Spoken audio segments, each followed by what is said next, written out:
Hello प्यारे बच्चों, आज मैं आप लोगों को सेल से संबंधित कुछ महत्वपूर्ण प्रश्न बताने जा रहा हूं, तो इन्हें आप नोट करके याद कर लें। तो बच्चों ध्यान दीजिए, सबसे पहले सेल का विद्युत वाहक बल तथा टर्मिनल विभवांतर क्या होता है। ओके बच्चों, तो ध्यान दीजिए, एकांक आवेश को संपूर्ण परिपथ में सेल सहित प्रवाहित करने में सेल द्वारा दी गई ऊर्जा को सेल का विद्युत वाहक बल कहते हैं।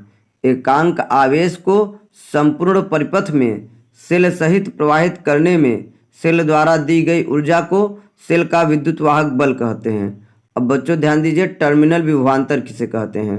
किसी विद्युत परिपथ के दो बिंदुओं के बीच एकांक आवेश को प्रवाहित करने में किए गए कार्य को उन बिंदुओं के बीच टर्मिनल विभवांतर कहते हैं। एक बार फिर से सुने बच्चों, किसी विद्युत परिपथ के दो बिंदुओं के बीच एकांक आवेश को प्रवाहित करने में किए गए कार्य को उन बिंदुओं के बीच टर्मिनल विभवांतर कहते हैं। बच्चों ध्यान दीजिए, सेल का विद्युत वाहक बल, टर्मिनल विभवांतर की परिभाषा नोट करके याद कर लें, महत्वपूर्ण प्रश्न है यह।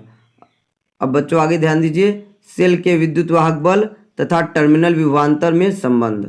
ओके, तो नंबर 1 ध्यान दीजिए बच्चों, जब सेल से धारा ली जा रही होती है अर्थात सेल बंद परिपथ में होता है तो आपका संबंध होता है V = E - IR, V = E - IR। Number 2 ध्यान दीजिए बच्चों, जब सेल को धारा दी जा रही होती है अर्थात सेल खुला परिपथ में होता है तो V = E + IR होता है। ओके बच्चों, तो सेल के विद्युत वाहक बल तथा टर्मिनल विभवांतर में ये दो संबंध याद रखें। बच्चों एक बार फिर से ध्यान से समझें।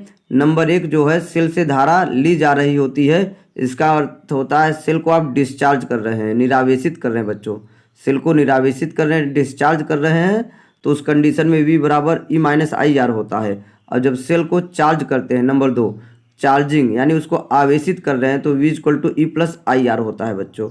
अब बच्चों आगे ध्यान दीजिए, एक महत्वपूर्ण बात, सेल के टर्मिनल विभवांतर, विद्युत वाहक बल E व आंतरिक प्रतिरोध में संबंध।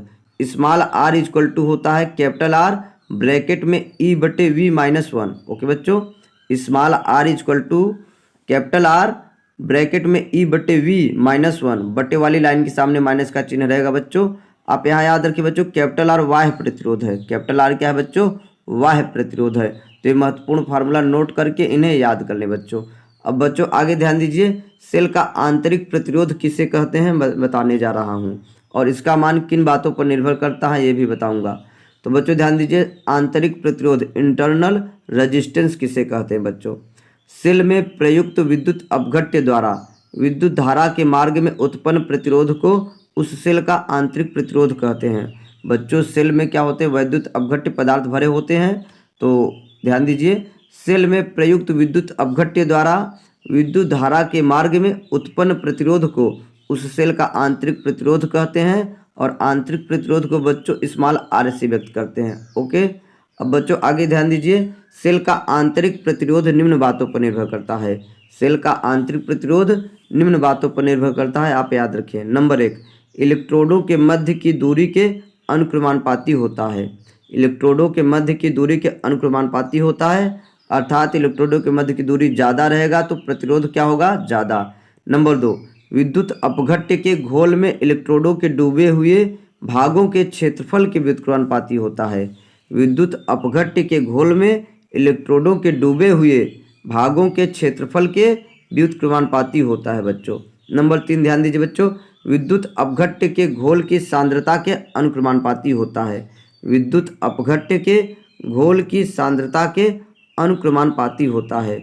बच्चों एक बात और ध्यान दें, जैसे आपसे पूछा जाए समय बढ़ने के साथ आंतरिक प्रतिरोध का क्या प्रभाव पड़ता है, तो भाई ध्यान दीजिए, सेल को यदि काफ़ी समय तक यूज करेंगे तो समय बढ़ने के साथ साथ सेल का आंतरिक प्रतिरोध बढ़ता जाता है। समय बढ़ने के साथ साथ सेल का आंतरिक प्रतिरोध बढ़ता जाता है, इसलिए सेल की दक्षता भी क्या हो जाती है? कम होती जाती है। क्योंकि बच्चों ध्यान दीजिए, आंतरिक प्रतिरोध के कारण सेल द्वारा दी गई विद्युत ऊर्जा क्या होता है? सेल के अंदर ही कुछ मात्रा में नष्ट हो जाती है। आंतरिक प्रतिरोध के कारण सेल द्वारा दी गई ऊर्जा नष्ट हो जाती है। सेल